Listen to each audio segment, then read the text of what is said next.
Buenas tardes a todas, a todos.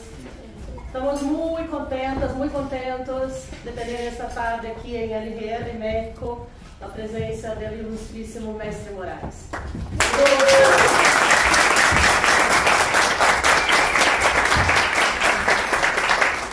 Bem-vindo a México, a LGR México.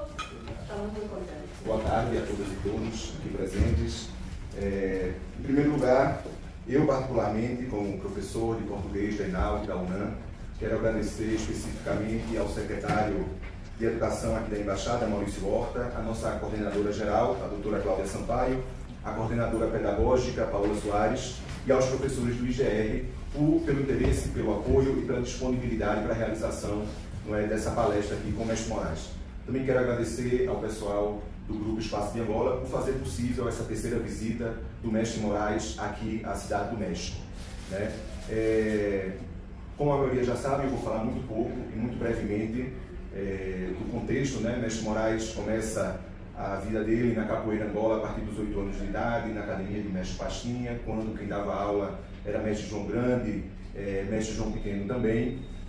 Durante a década de 70 vai ao Rio de Janeiro e lá se enfrenta a inexistência de capoeira Angola, não de capoeira, mas de capoeira Angola, e também a hegemonia, naquela época, da capoeira regional. No início dos anos 80, volta para Salvador e começa uma luta pela reestruturação do forte, pela revitalização da capoeira Angola, que também estava sob hegemonia da capoeira regional. Bom, nesse caminho todo de capoeira, desde 1958 até o momento, o mestre, junto com o Grupo de Capoeira Angola Pelourinho, fundado pelo mestre nos anos 80, produziu mais de 8 CDs, Sendo um desses CDs, o Capoeira Angola 2, Brincando na Roda, o CD que foi indicado ao Grammy de 2004 na categoria de CDs internacionais de música tradicional, no ano de 2004. Bom, além disso, Mestre Moraes, em 1991, se graduou em Letras Vernáculas em Inglês, depois fez um mestrado em História Social, falando sobre os negros angolas em Salvador, e no final do ano passado terminou o doutorado em Cultura e Sociedade. Bom, eu só queria fazer essa breve introdução e deixar vocês agora sim com quem vocês querem realmente escutar. Bom, eu não tenho palavras para agradecer à Embaixada do Brasil, eu sou brasileiro com todo orgulho, e trazer um conhecimento não deixa de ser um processo de globalização da capoeira, de trazer, através de minha pessoa, a capoeira para o México. Bom, a capoeira para mim como a água é para o peixe, também sem capoeira eu não existo. E como o professor Emerson bem colocou, toda essa saga do Mestre Moraes para que a capoeira Angola tivesse um renascimento, porque exatamente na década de 80, quando eu retornei, saí do Rio de Janeiro, voltei para a Bahia, eu não encontrei mais um trabalho de capoeira Angola, porque o Mestre Pastinha já tinha falecido, eu não encontrei nenhum trabalho assim de capoeira que pudesse ser reconhecido como uma luta de resistência contra a hegemonia da capoeira regional. Eu não costumo, hoje mais não tenho mais a necessidade de estar acentuando essa relação de conflito mesmo, relação de conflito entre a capoeira Angola e a capoeira regional. Hoje não existe mais a necessidade. Mas é bom que nós saibamos que a história ela precisa ser contada, evitar os vácuos, Então, já aconteceu sim um conflito em que a capoeira regional ela ficou em evidência e abafou a capoeira Angola, de maneira que depois que o Mestre Pastinha faleceu, você não encontrava em Salvador pessoas praticando capoeira Angola, apesar de ter alguns mestres que estavam ensinando. Quais os mestres que eu encontrei ensinando capoeira lá? Quando eu retornei para Salvador em 83, foi o mestre João Pequeno, dentro do Forte Santo Antônio, o mestre Boca Rica, e o mestre Vigílio, o mestre Paulo dos Anjos e o mestre Bobó, que estavam dando aula de capoeira, Angola. Mas assim, de uma forma muito sem projeção, porque eles estavam, não é? Tinham um inimigo comum, que era a capoeira regional, representada pelos 6 mestres de capoeira. Era de tal forma que esses mestres de capoeira Angola, para eles saírem de Salvador, imaginemos que algum dos senhores, senhora, convidasse o mestre João Grande e o mestre João Pequeno para vir ao México para dar uma palestra, ou para dar oficina, um curso de capoeira Angola, eles eram obrigados literalmente, a ter como assessor um dos mestres de capoeira regional. Paradoxo. Um mestre de capoeira regional queria assessorar um desses mestres de capoeira Angola. Por quê? A justificativa era que esses mestres não saberiam falar de capoeira. Como que se capoeira, obrigatoriamente, você tivesse a condição de verbalizar para poder ser capoeirista, para ser mestre de capoeira. É bom quando você consegue verbalizar, mas naquele momento deveriam levar em consideração a condição desses mestres de capoeira que eu citei nomes aqui, mestre João Grande, mestre João Pequeno, mestre Bobó, mestre Boca Rica e tal. Eles não tinham essa condição. Bom, não tendo essa condição, então para que eles trouxessem o conhecimento orgânico deles para o México, teriam que obrigatoriamente, senão eles não viriam. Não, se você quer o mestre João Pequeno, o mestre João Grande, sem a nossa companhia, eles não podem ir. E esses mestres não viajavam, caso não fosse facilitada essa assessoria daqueles mestres de capoeira regional. Mestre Moraes volta do Rio de Janeiro, e aí eu acredito, por um impulso espiritual mesmo, eu começo a brigar contra essa intervenção, contra essa colonização do mental, o cultural dos mestres de capoeira regional. Comecei a brigar. Bom, eu não vou ter tempo aqui, mas eu já os convido a, em breve, ler a minha tese, que eu conto grande parte dessa história, que passa pela ameaça de morte, tudo possível para isolar o mestre Moraes. De alguma forma, hoje ainda acontece movimentos, né, para invisibilizar o mestre Moraes, tá bem? Assim, passa por tudo, de dizer que o mestre Moraes é racista, o mestre Moraes não gosta de branco, né, porque é uma coisa que está na moda, né? Aí o mestre Moraes não gosta de branco.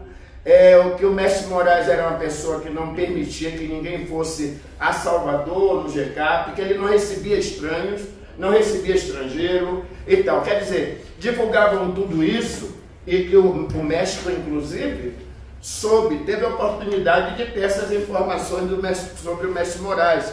Só que o mestre Moraes não sabia de nada, não é? Ele não era convidado para nada, tá? Mas não sabia o porquê.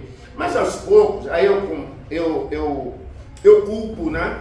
Eu culpo a minha espiritualidade para que essa situação fosse diminuindo, não é? Aí tinha um curioso, né? Uma moça que dizia assim: não, eu quero ver quem é esse mestre Moraes mesmo, se ele é isso que dizem. E aí a surpresa é que eu não sou, nunca fui isso, porque essa responsabilidade que foi colocada em minhas mãos pelos meus ancestrais, essa responsabilidade para com a capoeira Angola, eu tenho a obrigação de não ser da forma como as pessoas acreditam que eu era ou que eu tenho. Não é nada disso. Qual é o problema? O problema é que o mestre Moraes, em uma das minhas ladainhas, eu digo que eu sou osso duro de roer, que não é para qualquer dente. Isso é um problema. Quando você tiver a postura séria de não ficar em cima do muro, quando você está defendendo uma causa, então você passa a ser um problema. Então eu costumo brincar, dizer que eu Hoje mais não. Hoje eu não sou mais. Graças ao México, graças à África, Angola, graças a muitos lugares e pessoas, eu não sou mais a pessoa não grata da capoeira. A pessoa mais detestada do mundo da capoeira, Mestre Moraes. Vocês vão, muitos dos senhores, eu não quero que ninguém levante o braço para dizer, eu já ouvi falar de você e o que eu ouvi dizer é que você não vale porra nenhuma. Não precisa levantar o braço. Porque eu sei que tem gente aí que a informação que tiveram de mim foi essa. Mas não foi só aqui no México, foi no mundo todo. Aí pronto, vem o Mestre Moraes, que mesmo diante de toda essas ameaças, dessas negações, o Mestre Moraes, aos 35 anos, eu vou para a faculdade, vou estudar, porque eu precisaria falar da capoeira, eu precisaria falar de mim, sabendo que outras pessoas não falariam de mim nada de positivo. Então quem teria que me apresentar é eu mesmo. Então tenho o maior orgulho e como incentivo para alunos meus capoeiristas, alunos dos outros, de dizer que eu entrei para a faculdade aos 35 anos de idade. Não é? Sem a condição de me fazer curso preparatório para ir para a faculdade e tal, resolvi que ia falar inglês. Entendeu? Eu quero ser professor de inglês, que ousadia, né? Que ousadia. Mas por quê? Por que inglês?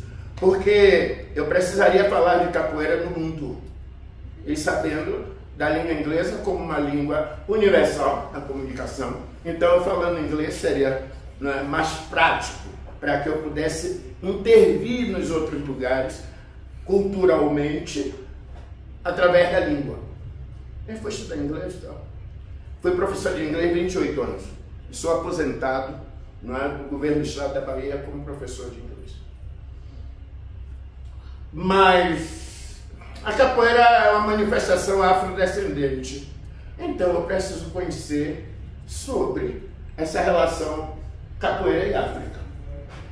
Peraí, capoeira de Angola. Então dizem que veio de Angola, que não é verdade, não. Porque capoeira veio de Angola. Então eu vou estudar os Angolas aqui na Bahia, e fui. Então fui estudar a presença dos africanos Angola exatamente no século XIX. Então estudei o Império, não é? A escravidão africana, especificamente da África Central, século XIX. Sou mestre em História Social. Eu digo, bom, então, e aí, capoeira é cultura. Então eu vou estudar cultura. Vou estudar cultura. Vou estudar. Bom, na primeira mão, a minha graduação eu tive que bancar numa faculdade privada, porque eu já estava trabalhando, família, eu não tinha como desembolsar dinheiro, ou melhor, não tinha como deixar de trabalhar para estudar. Eu, bom, então eu vou ter que me virar e eu vou pagar a faculdade. É interessante que hoje tem, você conhece lá, tem o Enem, tem essas coisas todas, né? Fiéis. Na minha época não tinha nada disso. Era uma situação até constrangedora, de que quem tivesse inadimplente não fazia prova. E aconteceu comigo várias vezes de eu estar sentado na sala, a funcionária da universidade vinha com as provas personalizadas. Aí Moraes estava sentado aqui, pulava. Aí todo mundo ficava sabendo que eu estava inadimplente. Um problema. Mas aí eu já estava começando a dar meus passeios pelos Estados Unidos, em uma época em que videocassete vendia na beira da calçada. Aqui. No Brasil era muito caro. Mas nos Estados Unidos já estava ficando obsoleto. Então já estavam vendendo baratinho, os camelôs e já vendiam videocassete. Então eu arrumava um jeito de comprar, com o dinheiro do cachê do evento que eu passei, comprava 3, 4, levava para o Brasil e vendia a preço de novo, né? Para poder pagar a minha faculdade. Eu me formei assim. Trabalhando numa empresa em que era de turno. Quando eu estava trabalhando pela manhã e que eu tinha aula pela manhã, eu não podia ir para a faculdade e tal. Aí comecei a articular as coisas, né, na faculdade mesmo, para assistir aula quando eu tivesse tempo. E foi assim. No mestrado já mudou, que aí eu consegui fazer o mestrado na Universidade Federal da Bahia. Me formei pela UFBA, o mestrado e o doutorado também. Aí já mudou tudo. Eu já fui fazer o doutorado na Universidade Federal da Bahia. Já não tive mais esse problema do gasto, de pagar para estudar. E assim, paralelo a toda essa luta para adquirir conhecimento, ao mesmo tempo eu estava lutando pela capoeira, nessa luta da capoeira Angola contra, eu não digo contra, né? Mas a gente pode até querer aliviar o discurso, né? O termo, dizer que não é contra, mas quando você fala em contracultura, você está falando de uma cultura contra outra. Então a luta de uma cultura não hegemônica contra a hegemônica. E a hegemônica naquele momento era a capoeira regional. Eu comprei essa briga sozinho. Sozinho. No final de tudo, o mestre João Pequeno, que, poxa, Deus o tenha no melhor lugar dos céus. O mestre João Pequeno ficou do meu lado o tempo todo. E quando alguém tentava diminuir, não, a minha capacidade nessa relação com a capoeira, e que ele estava por perto, ele sempre disse: epa, eu conheço Moraes. Até porque é verdade, eu cheguei na Academia do Mestre Pastinha, tenho registro, é o livro de registro da Academia do Mestre Pastinha daquele momento, tem meu registro. Eu tenho tudo para mostrar, não tenho que provar nada, porque todas as coisas que eu já fiz com capoeira já prova que eu vim de algum lugar que tem um nome. Esse nome é Centro, né, o SECA, Centro Esportivo de Capoeira Angola, do Mestre Pastinha. Como ele falou, de que eu sou o primeiro e único mestre de capoeira no mundo a concorrer a um Grammy com disco de capoeira. Não tem outro até agora. Espero que amanhã tenha, porque eu não quero ser o único. Eu não quero, porque é bom para mim, mas não é bom para a capoeira. A capoeira fica limitada nessa relação, né, com os prêmios para a capoeira. Então, mas até agora não apareceu ainda outro que tivesse a condição de concorrer a um Grammy com um disco de capoeira. Já gravei 8. Também eu sou o único mestre, primeiro e único, a gravar um disco em Angola, exatamente, em línguas africanas. Eu gravei um disco lá. Fui para Angola e gravei porque nós temos um núcleo, um grupo de capoeira lá em Angola, em Luanda, que eu oriento. Muito bom, muito bom. E de tal forma que eu cantei e eles tocaram. E eu cantar para outras pessoas tocarem, tem que ter, café no público. E esses garotos lá de Angola, eles conseguiram. E nós gravamos um CD, o Ocupandula é o nome do CD, que nós gravamos lá em línguas autóctones, né? 3 línguas, que como o Quimbundo e o Umbundo. Essas 3 línguas são línguas da África Central, do Congo, Angola. Gravei esse CD com eles lá. E muitas outras coisas. Fui eu quem levei capoeira Angola para o Rio de Janeiro, de tal forma que no Rio de Janeiro rolou uma conversa que tinha um africano, hoje eu interpreto que eu era um ET naquele momento ali. Que ele dizia que tem um africano que joga uma capoeira estranha que nós nunca vimos. E aí passei por 1000 testes só para dizer, não é nada demais não, é uma capoeira Angola. A capoeira Angola, da Bahia, Mestre Pastinha, Mestre João Grande, tal. E nisso eu fiquei muito tempo, fiquei 12 anos morando no Rio de Janeiro, que é a minha segunda naturalidade. A primeira é Bahia e Salvador, a outra é Rio de Janeiro. E tenho buscado esse tempo todo entender a capoeira nas suas subjacências. Quando eu fiz o projeto, não é, do doutorado, e que a minha orientadora, professora Edilene Matos, que é assim, Professora Edilene Matos, eu não tenho palavras para apresentar. Olha como eu chamo ela de a minha eterna orientadora.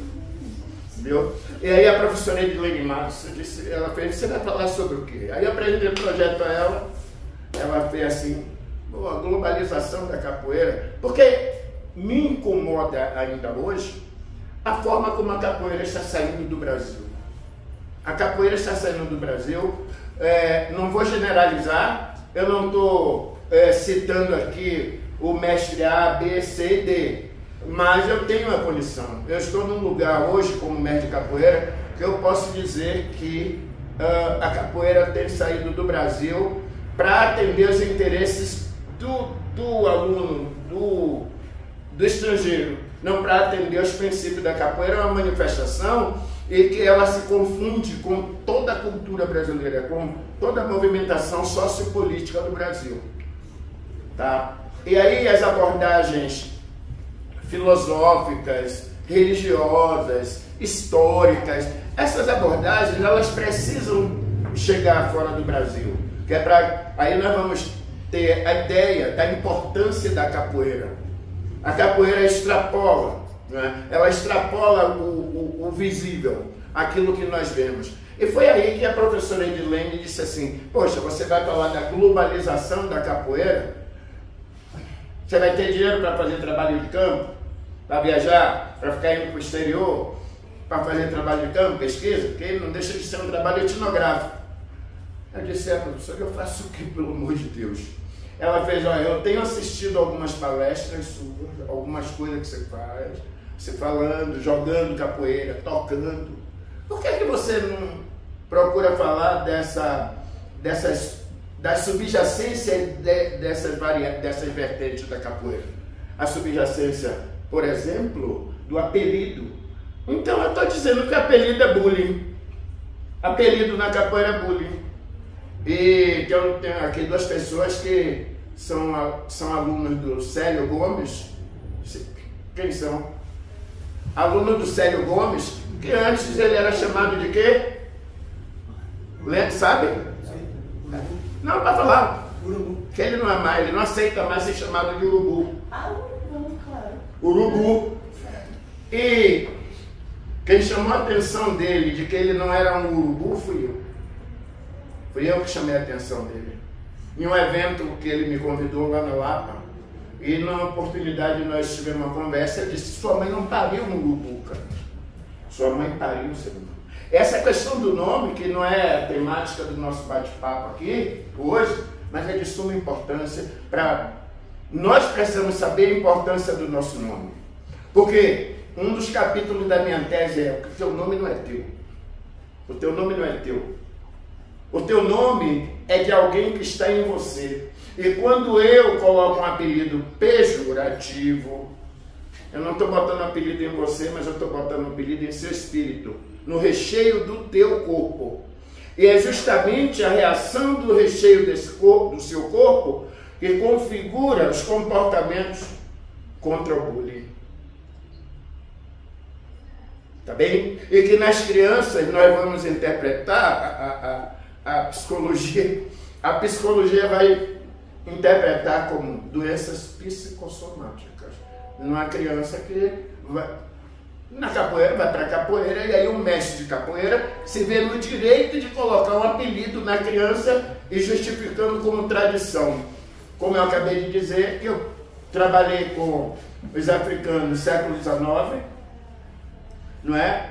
E não vi nenhum africano para se desvencilhar, para se esconder da repressão, adotando um apelido pejorativo. Até porque o africano, o nome para ele é de uma importância excepcional. O nome é o que liga ele, africano, a toda a ancestralidade dele.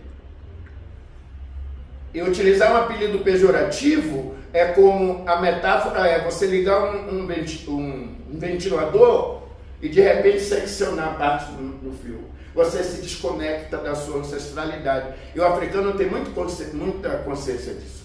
A maioria das culturas africanas, se não em todas, o nome tem uma importância excepcional. Acho que os senhores já ouviram falar do Fela Kuti. Fela Kuti, não é? O criador do Afrobeat. Tem uma história interessante, mas não é o caso aqui, mas ele chega a dizer que em um determinado momento, por ter sido otorgado a um padre anglicano, um missionário lá qualquer, a escolher o nome dele, foi otorgado pelo pai dele, que esse europeu, esse alemão, acho, desse nome, ele tem o nome de Hildegard. Ele vai chamar Hildegard. Aí o Fela Kuti conta, numa biografia dele, que diante dessa agressão dele na África, não é? Recebeu um nome alemão e que aí o espírito dele saiu do corpo dele. A reação do espírito dele saiu do corpo dele.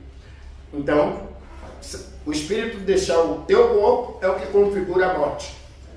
E aí ele foi nascer de novo. A mãe dele foi para Belcuta, engravidou, pariu lá.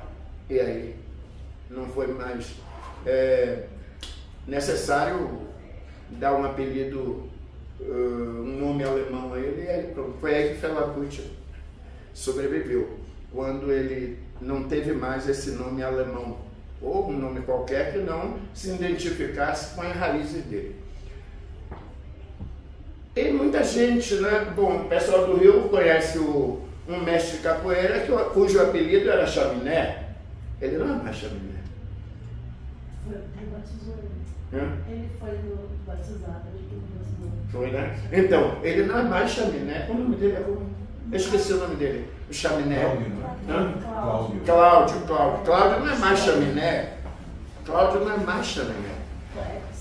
O Célio não é mais Urubu.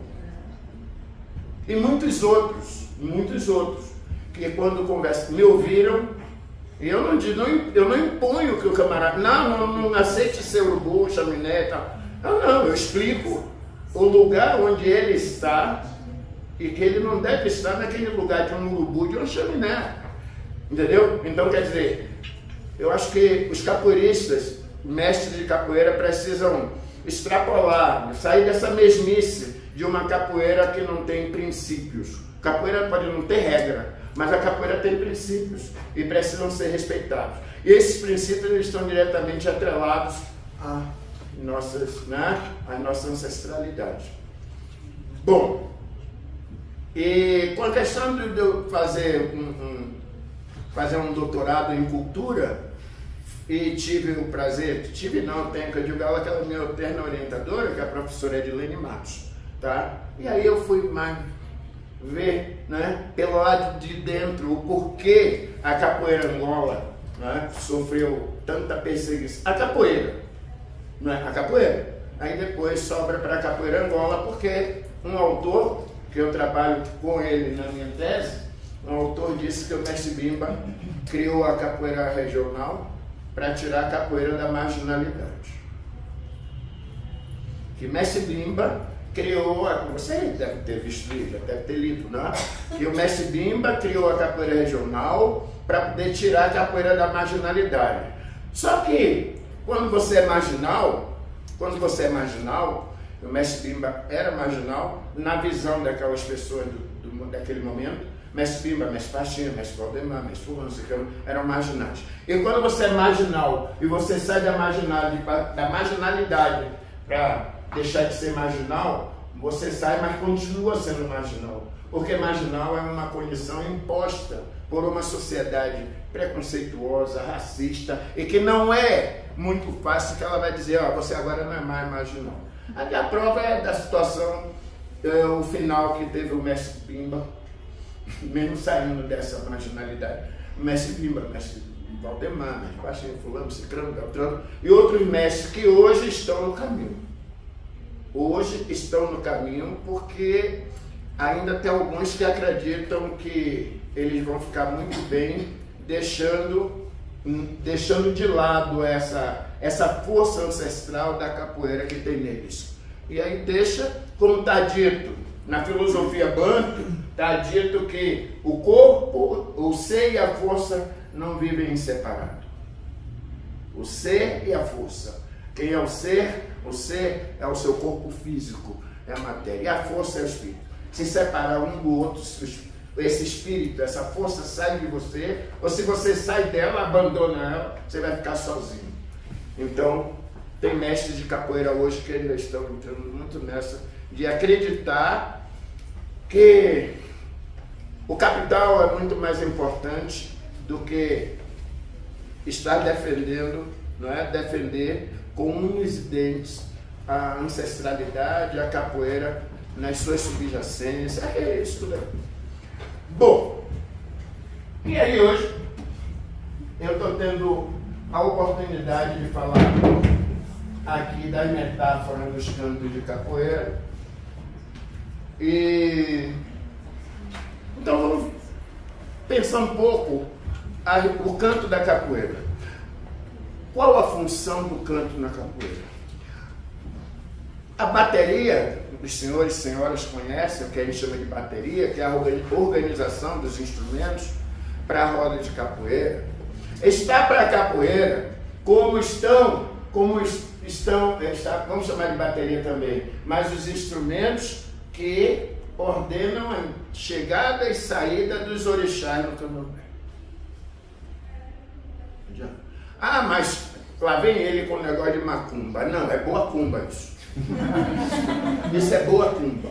É boa cumba porque conecta, vai tirar-nos dessa mesmice, desse preconceito de que nós devemos desvincular a cultura A da cultura B, porque essa cultura B a sociedade aceita de alguma forma, e essa daqui a sociedade não aceita. Então, é muito bom que nós possamos explicar essa relação dos músicos, os alabês, fazer uma propaganda aqui, porque eu tenho o maior orgulho de dizer que a minha religião é a religião afro-brasileira. Eu sou de candomblé, eu sou do terreiro do Ilê Achipá, do mestre Didi. E mestre Didi era o sumo sacerdote do culto da Babairum, na Bahia. Eu sou de lá da Achipá, tenho o maior orgulho disso. Eu saio divulgando. Ah, mas não é problema teu. Eu estou perdendo a oportunidade de viver bem como eu vivo. Tá bem? Mas os orixás, eles são convocados justamente pelos músicos, aqueles alabês, convocados por eles, através do canto e do ritmo. Os alabês, os tocadores do candomblé, têm a condição de se comunicar com os orixás, para que esses orixás venham para o que em Yorubá nós chamamos de xirê. A tradução de xirê quer dizer festa. Então, os orixás vêm para a festa através do canto. Aquelas pessoas que estão ali tocando, eles são preparados. Numa parte é a parte material, não é? E a outra parte é a parte subjetiva da condição de se comunicar com o orixá. Não tem outra pessoa com essa condição de falar com os orixás, se nós quisermos ver como sinônimo de espíritos. Só esses alabês. Sim, mas peraí, o que é que tem a ver o candomblé, o contato, essa comunicação dos alabês no candomblé com os capoeiristas? Tem sim. Tem. Porque se o contato é com espíritos, Mestre Valdemar não é mais matéria, Mestre Pastinha não é mais matéria, entendeu? Não é mais. Esses mestres de capoeira, eles passaram a ser espíritos. Então, se você conseguir encantá-los, e aí eu digo isso, que não basta saber, eu canto capoeira, eu sei cantar, mas não basta cantar, tem que encantar. Você pode cantar, mas você não encanta. Então, duas coisas, é bem diferente. Cantar, qualquer pessoa canta. É uma mais palpável. Qualquer pessoa pode se fantasiar de palhaço, agora fazer a plateia rir não é para qualquer um. Então, o mestre capoeira, ou não, mas que toca, que canta, ele precisa adquirir essa condição de encantar, mais do que cantar. E aí, são eles, na bateria, que vão estimular a energia na roda de capoeira, para que haja um diálogo entre dois espíritos que estão ali no centro da roda. São dois corpos. Pierre Vargas, o corpo fala. Aí vem o Mestre Moraes, vai dizer, corpo não fala. Corpo é caixa de ressonância do espírito. Corpo não fala. Corpo é caixa de ressonância do espírito.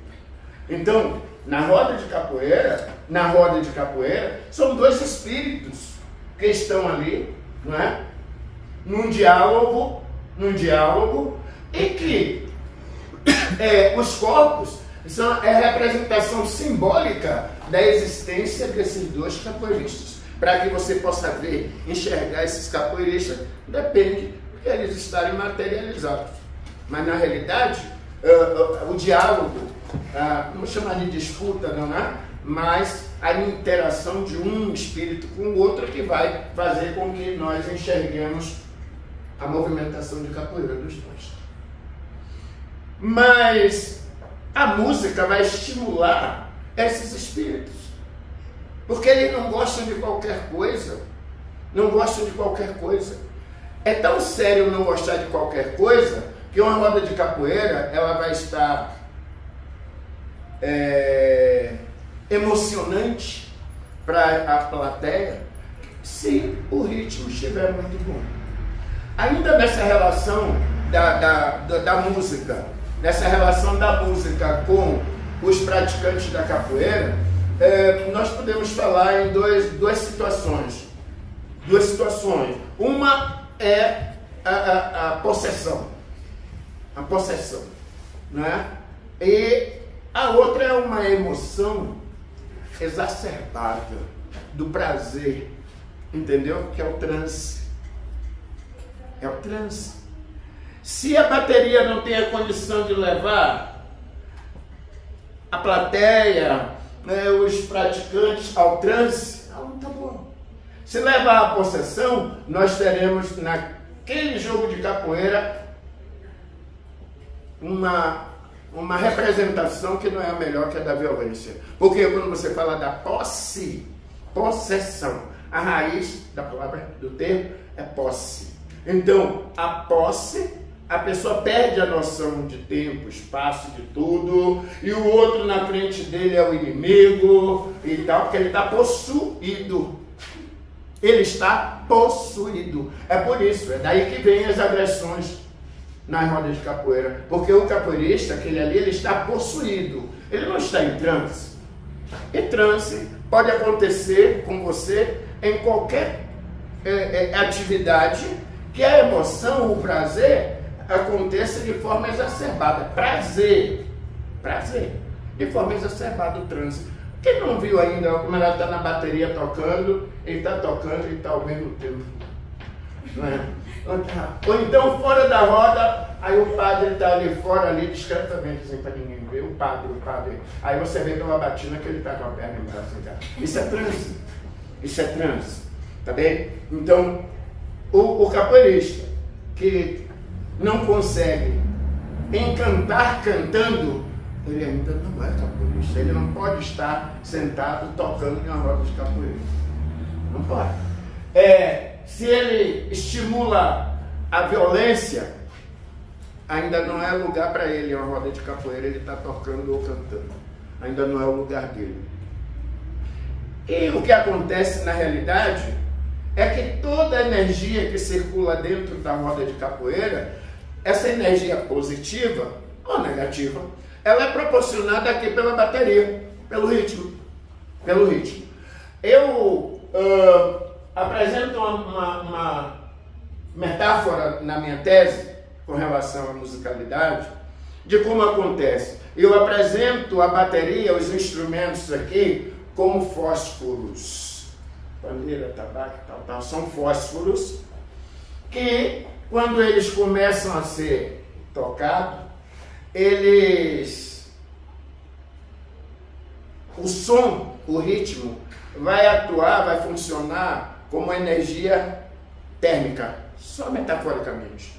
E as velas, eu chamo de velas, enquanto eles são fósforos, as velas que estão aqui em volta, não é? E elas, com a chama desses fósforos aqui, elas naturalmente começam a entrar em combustão. As velas começam a acender em volta.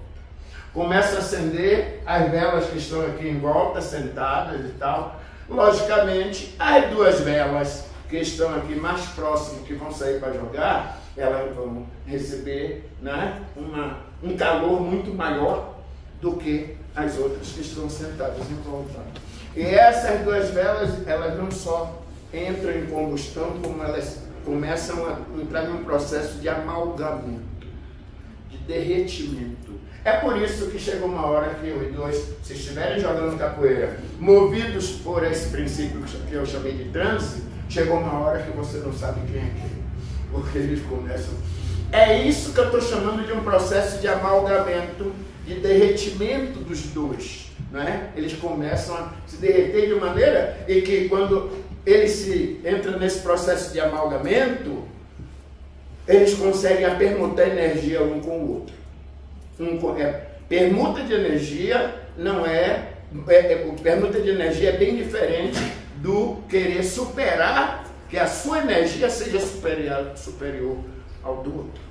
Então, a capoeira Angola proporciona isso.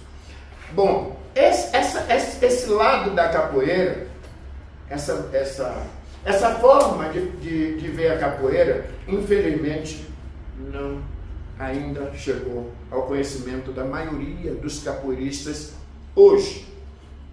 E hoje não chegou. Mas não é porque você não quer, enquanto aluno de capoeira, é porque, infelizmente, a pressa de muita gente querendo ser mestre de capoeira, acreditando que ser mestre de capoeira basta jogar capoeira. Não basta. Não basta. Porque jogar capoeira é muito fácil. Aliás, já é dito que a capoeira está em 156 países do mundo. E se a capoeira está em 156 países do mundo, tem muita gente jogando capoeira. Mas quantos capoeiristas nós temos? É diferente. Jogar capoeira e ser capoeirista. São duas coisas distintas. O ser capoeirista está... eu também estabeleço um diálogo entre a capoeira e o zen budismo. É mais uma novidade. É uma novidade. Capoeira e zen budismo. Num diálogo filosófico entre a filosofia da capoeira e a filosofia zenista. Mestre Pastinha, ele nunca passou por um banco de uma faculdade de filosofia, e ele disse que a capoeira era mandinga de escravos em ânsia de liberdade. Seu princípio não tem método e o seu fim é inconcebível ao mais sábio capoeirista. Pronto. Ele pega Descartes e fala assim: sai daqui. Sai daqui que nós estamos falando de capoeira. Não foi o colega lá, o francês, que disse, porque fala de método, ele diz, não, capoeira não tem método. Capoeira não tem método. E o seu fim é inconcebível ao mais sábio capoeirista. A capoeira é feita, praticada dentro de um círculo. Não é? A roda, a gente fala, a roda de capoeira, a roda de capoeira. Imaginemos você pegando a roda, essa roda, e torcendo. Vai gerar um desenho geométrico ou outro. Que, coincidentemente, é o símbolo do infinito na matemática. E é o mestre Pastinha que vai dizer que capoeira, o seu fim é inconcebível ao mais sábio capoeirista. E lógico, segundo o Bruce Lee, citado por Shen Li, a filha de Bruce Lee, não é? Ela diz que o pai dela disse, ó, quem chega ao topo só tem uma alternativa. Descer. Não tem outra alternativa. Quem chega ao topo vai descer. Não tem mais. Já chegou ao topo. Você não acha que já chegou ao topo? Pronto. Agora é voltar. Então, é importante que nós não limitemos a capoeira a essa prática unicamente física. Porque se o seu corpo joga capoeira, tem alguém, alguma coisa, não é? Eu não sei até que ponto eu não estou cometendo um sacrilégio chamando de coisa o que anima esse corpo, que eu chamo de caixa de ressonância dessa coisa, para que a gente jogue capoeira. Então, eu tenho a certeza que quando você alimenta esse recheio do seu corpo, você vai ser capoeirista por muito tempo. Até uma hora que esse recheio do corpo diz assim, não, agora você vai descansar. Agora você vai descansar, mas olha, passa tudo isso para pessoas que possam dar continuidade a esse conhecimento. Porque eu preciso estar vivo em algum corpo que me faça orgulhoso. Eu estou dando voz a esse recheio do corpo, viu, gente? Eu preciso estar num corpo que me faça orgulhoso de estar vivendo em algum corpo. Bom, mas e as metáforas? Elas surgem justamente da necessidade do capoeira. Sabemos da história da capoeira, que é uma manifestação ainda perseguida. Não, acabou, meu. Aquele negócio de capoeira perseguida e que a polícia reprimia, acabou, não acabou. As formas de repressão que mudaram, as formas mudaram, tá? E é tranquilo. Quando a coisa se transforma, é estrutural, vai se buscando sempre a forma de mudar para que ela continue acontecendo. Então a capoeira continua sendo uma manifestação cultural, atrelada ainda, vista como uma manifestação, né, ligada ao negro, à África, e não mudou. Isso é lá, desde quando o primeiro negro pulou do navio para cá, e não pulou como capoeirista não. Pulou, ele foi empurrado. Foi empurrado. Então, aqui, desde lá, início do século XVIII, é que a capoeira começa a ser perseguida aqui. É interessante saber que naquela época ninguém sabia o que era capoeira. E hoje, será que já sabe, mestre? Não. Até hoje nós não sabemos o que é capoeira. É por isso que fala que capoeira é dança, é luta, é isso, é aquilo, é tal. E capoeira é tudo isso. Muito bom não definir a capoeira como nada disso. Porque aí ninguém sabe onde vai atacar para acabar com a capoeira. Quando ela é várias coisas. Aí o mestre Pastinha, mais uma vez citar o mestre Pastinha, chamando a atenção de que ele não passou por nenhuma faculdade, nem de filosofia, nem de sociologia, nem nada. E ele diz, capoeira é tudo que a boca come. Mestre, o que é capoeira? Capoeira é tudo que a boca come. Em outro momento, quando ele foi questionado, perguntado o que era capoeira, ele disse, capoeira é capoeira. Eu tive a oportunidade uma vez de estar numa palestra, ouvindo, né, como ouvinte, e aí uma pessoa lá, que estava um palestrante, disse assim, olha, tá vendo? A capoeira regional tem um conceito, a gente sabe o que é a capoeira regional. Agora, vê só, o mestre Pastinha, quando foi perguntado sobre a capoeira Angola, ele disse, capoeira é capoeira. Aí o maluco aí teve que entrar na festa. Eu disse, quando me deram a palavra, eu digo, por favor, o que é o amor? O amor. O amor. Moraes, você não sabe o que é amor, você nunca amou? Eu digo, se já amei, não sei o que é. O que é o amor? O amor é esse, pronto, já deixou de ser amor. Não é mais.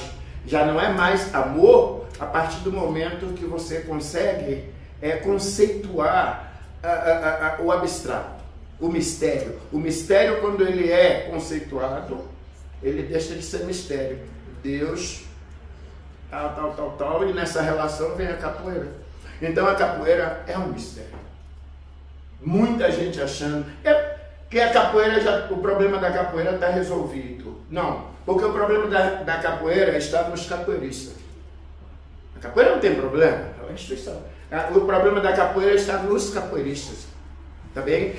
E aí ela está em todos os lugares do mundo, quase, né? As pessoas muito mais, pelo amor de Deus, não estou generalizando, não sei quem, mas eu sei que tem muita gente que está muito mais preocupado em resolver o problema dele, né? Do pé de meia dele, do que levar a capoeira, para quem gosta de capoeira, também esses elementos abstratos, subjetivos, subjacentes, para que a pessoa não pratique capoeira acreditando que depois de um tempo não vai ter nada para fazer, porque eu envelheci, porque eu cheguei a uma idade que eu não posso mais me movimentar, então eu não sou mais capoeirista. Você vai continuar sendo capoeirista se você se dotar desses elementos subjacentes que vai fazer de você vivo, mesmo após a sua condição de estar praticando a capoeira de forma física. E as metáforas é justamente para resistir a essa perseguição que sempre aconteceu contra a capoeira. Então, no canto da capoeira é o caminho que o capoeirista tem para estar dizendo o indizível. Dizer o indizível através do canto da capoeira. Eu vou dar alguns exemplos. O que eu passei, mas... Hein? Desculpe. O que eu passei? Vá, por favor. Tem aqui. Obrigado.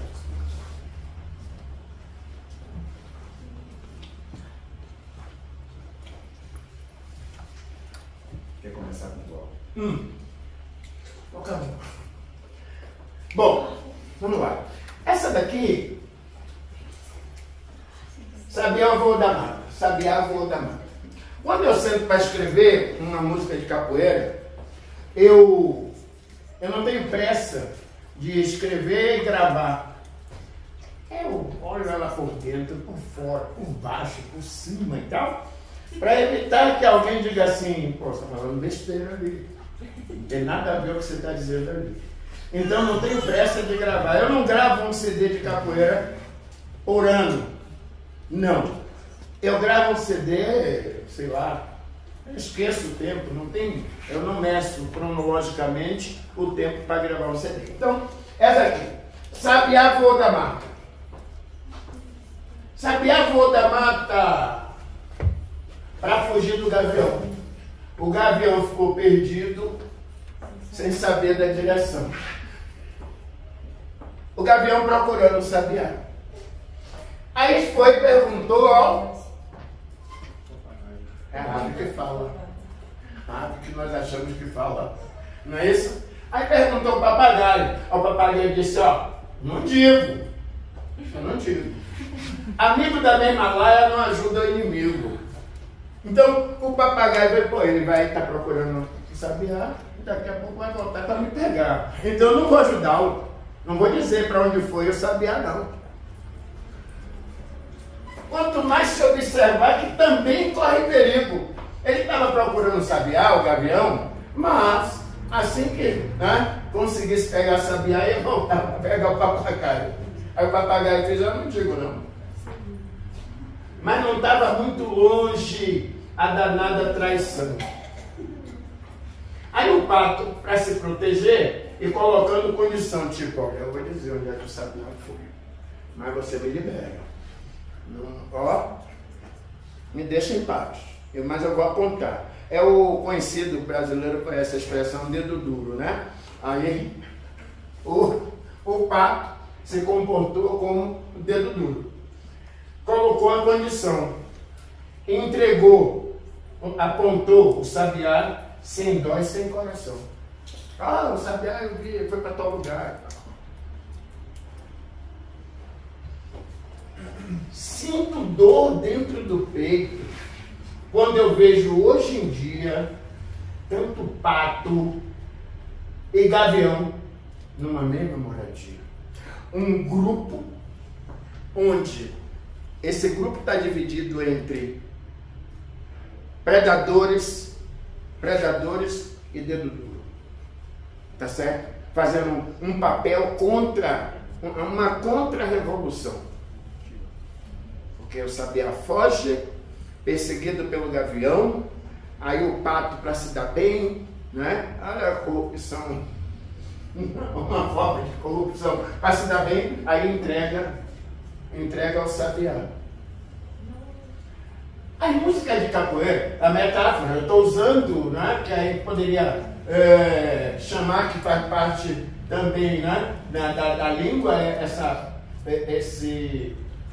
essa fábula, ali é uma fábula, porque nós estamos falando de animais, é uma fábula apresentando os animais como comportamento que pode se confundir, que se confunde com o comportamento de seres humanos.